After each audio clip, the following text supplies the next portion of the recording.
Hey guys, this is Greg. I'm going to be hitting the high points of May 5th, 6th, and 7th, broadcast by Norah Goebbells. There's quite a few high points in there, the information, and I wanted to get this out. I figured it's better to do five, the 5th, the 6th, and the 7th, and see how things change over a 3-day period. So, first of all, why do I bother to watch it? Sun Tzu said, if you know the enemy and know yourself, then you need not fear the result of 100 battles. If you know yourself but not the enemy, for every victory gained you will also suffer a defeat. If you know neither the enemy nor yourself, you will succumb in every battle. So, unfortunately, I have to watch that crap. But we got plenty to talk about tonight. So, by the way, it's 10:07 p.m. Eastern Standard Time, U.S. time, May the 7th. So, on the 5th, they announced that there is now a CV mutation from Europe. It's more dominant, it's more contagious, more of the virus is throughout your body, and you can also reinfect CV survivors. And they had made a big to do about one of their talking points was stating that cases and deaths have risen since the states eased off their restrictions. On the 5th, they announced that a vaccine could possibly be ready in September. And of course, some of this crap comes from Ouija Yang, which I like to call Ouija board Yang. Now, on the 5th, they announced that there was a mysterious illness among children linked to CV, creating a rash and 104-degree temperature. So that's about it for the 5th. You hear me turning my legal pad here. So, all right, on the 6th, 28 states see a rise in cases. In Texas, there was a SWAT team sent in to arrest protesters. I think this was at a bar that might have been illegally opened. They didn't say until the 7th regarding that the protesters were armed. Of course, it's Texas. Who isn't armed in Texas? And on the 6th, they started talking about 64 kids have been hospitalized in New York City with that rash and high fever, going back to that mysterious illness. The former CDC director said that as bad as it has been, it's just beginning. They didn't particularly announce this part. I'd already heard this, but Oregon extended its state of emergency until July 6th. New Jersey governor, according to the CBS Evening News with Norah Goebbells, New Jersey governor extended the stay-at-home order to June the 5th. And rural hospitals brace for a CV increase, as well as other hospitals are facing bankruptcy due to the CV outbreak because they have stopped like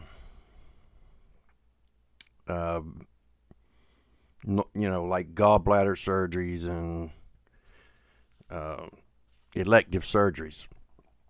So basically, the hospitals are empty other than the CV cases and extreme emergencies. But all of the elective surgeries have been put on hold. So certain hospitals are going bankrupt. One woman was on there, some director of some hospital, and she was crying and real dramatic that, oh my God, we're going bankrupt. You know, they've been ripping people off for years. So why didn't they put their money in the bank just like everybody else and save it for a rainy day? Also, they did not say, they said she was not interested, although there is a Netflix special on about Michael Obama right now. They're saying that 64% of the people want Michael Obama as the VP on the Biden ticket. Wow. Now, the last thing that was said on the 6th was regarding what I've always heard as a Japanese hornet, and it's not new to, at least not new here. I mean, I'm in upstate South Carolina, and I've had to deal with them myself. But now they're, I guess because it's politically correct, now they're called the Asian hornet. And these things, if you look them up on YouTube, they are a threat to honeybees. If you take a look, you'll see. Is if they have it on there, it's pretty graphic. It's bad what they do. They rip the heads off of honeybees, and when they attack. And I was talking to Matt about that, and I said, they're already saying we're losing honeybees, and would this be the perfect opportunity for them to decide to, okay, look, it's the lesser of two evils, so we're going to have to bring in some African honeybees in, so, killer bees, so that, that they can pollinate the crops due to this invasive species that has all of a sudden shown up in Oregon.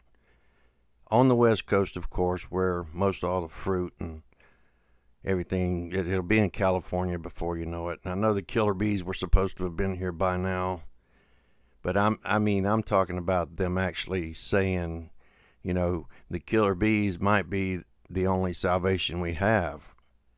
So who knows? Who knows what they're going to do with that? All right, and for May the 7th, dig this, man. Cell phone data records have shown that based on the locations, 60,000 people plus have gone to Georgia due to the state opening restaurants and bars and pretty much about every other thing too. That is in itself a scary statement that they put out, that the cell phones have actually, the cell phone companies have actually told the media that 60,000 plus people based on their data locations. You see, here's the problem, okay? People think that I don't have my GPS on my phone, I really don't. I don't have mine on, but that does not mean they can't find me. They check the pings off the towers. So your phone's pinging on the towers anyway.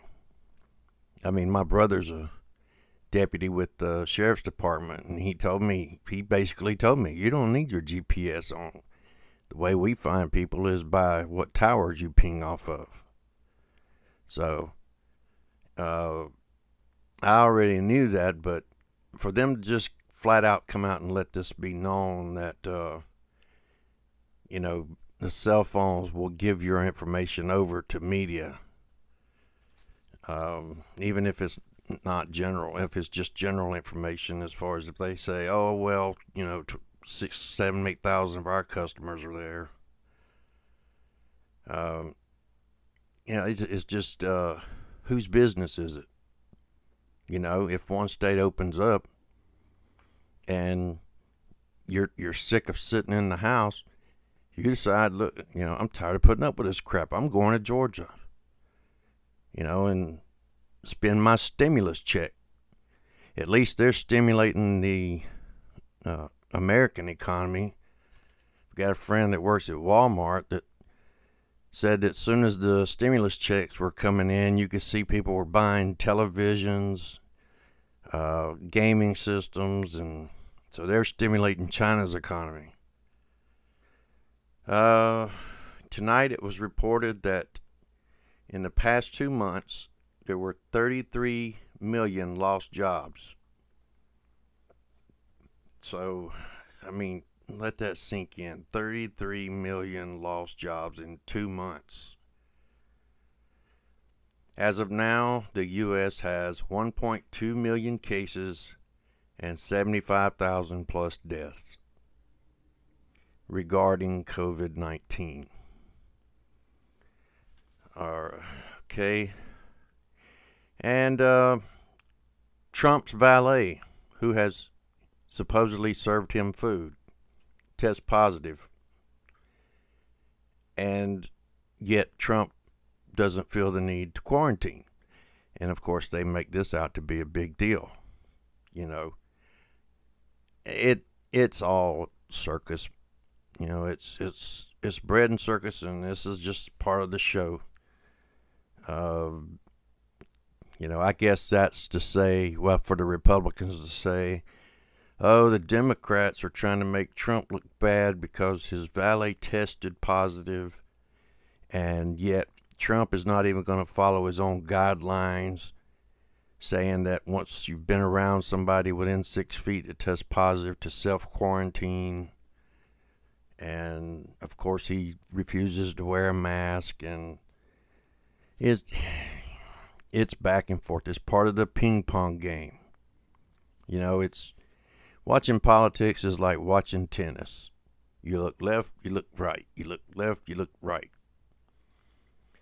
Okay, guys, dig this. The unemployment rate prior to this outbreak was 3%. Miss Goebbels said tonight, May 7th, that as of tomorrow, the announcement is expected to come out between 15 to 20%. Can you imagine how many people that is of the working force? 15 to 20%. Now, I didn't check what the depression numbers were, but that's got to be getting pretty close. 3 meatpacking plants are scheduled to reopen, and they showed the worst. The workers are afraid to go in. Now, I don't know about you, but I would consider those people essential workers. Yet, they'll sit there and praise all the doctors, nurses, first responders, but they want to make out like these people shouldn't have to go back to work. Well, if they don't want to go back to work, then just tell them not to go back to work. Why doesn't the governor call in the National Guard? Let the National Guard run the meat processing plants. I'm sure it's not that hard to work, to process that meat. And I'm quite sure that the Army or National Guard has cooks and butchers and everything else. So it wouldn't be that hard to train people how to do this. If you don't want to go back and you want to bitch about it, then you lose your job. You're considered that should be considered an essential worker. I mean, if the guy up here that just opened his tattoo parlor up, he just started a tattoo parlor, he just got his state license, he went through all the regulations for sanitation and everything else, but he can't open up because he's going to be closer to a client. Yet these people are part of the food chain. The food stock for America, and they're afraid to go to work. Come on, you got to be kidding me. And I'm going to save the craziest thing for last because I'll just go ahead and jump to this one. You know, I am so tired of seeing this crap. People have no lives, man, whatsoever.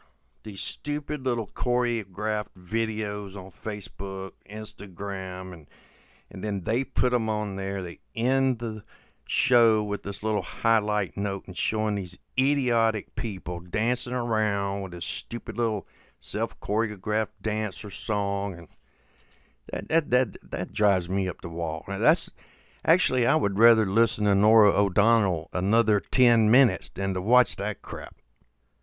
You know, that's stupid.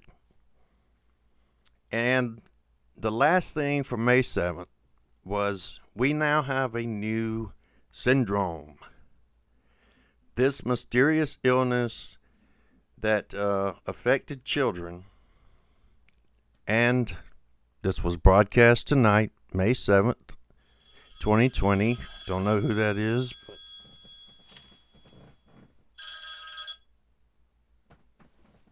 I'll call you back.